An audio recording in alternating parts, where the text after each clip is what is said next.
Hey Imagination, welcome to week 2 of the video recap, if you would, of our clinic, both men's and women's clinics. We're going to do just one video recap because we're teaching the same thing, if you would, right? So we're on our mid-irons, all right, and we talked about the importance of the mid-iron shot.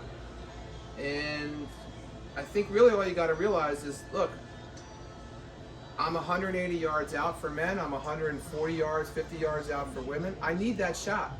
And I can't have any anxiety over the golf ball, and I gotta have a club or a shot that I feel comfortable with, if you would. So on a lot of these mid-iron shots, what'll happen is we'll get all anxious, right? We'll try to swing a little bit harder, a little bit bigger, and we all know how that goes, right? So all we really talked about was line up for the golf ball. If it's a 5-iron or more, right? Longer irons, so starting to get into 4 now. We'll talk about that next week. But your 5-iron, maybe even your 6-iron, you may want to move that ball just a little bit forward, right? Our stance is going to be just a little bit wider to accommodate a longer club.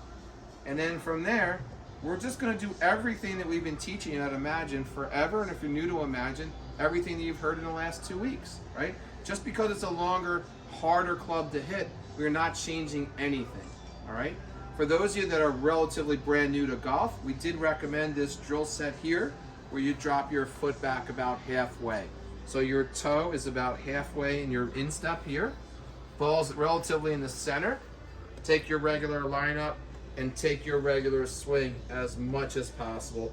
And of course, every shot that we take, we're swinging down to 1 o'clock every single time, all right?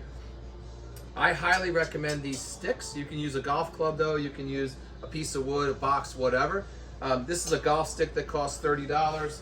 This here is a snow stick that costs 99 cents. They're almost identical.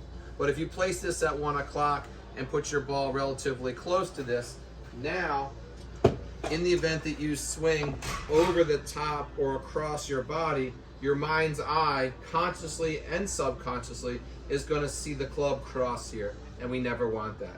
Any club that's going to cross here, the ball normally is going to go to the opposite side. So set up, take your mid-iron, 5, 6, or 7. Get that ball just a little bit forward in your stance, back, and let it rip. And I wish you could see that shot because it was an absolute bomb. Just kidding there. All right, if you have any questions, we're going to throw this up on our YouTube channel. If you have any questions, by all means, get a hold of me. And check out our podcast on all the podcast marketplaces, and check out all our social media as well. All right, here's to getting you the game you always imagined.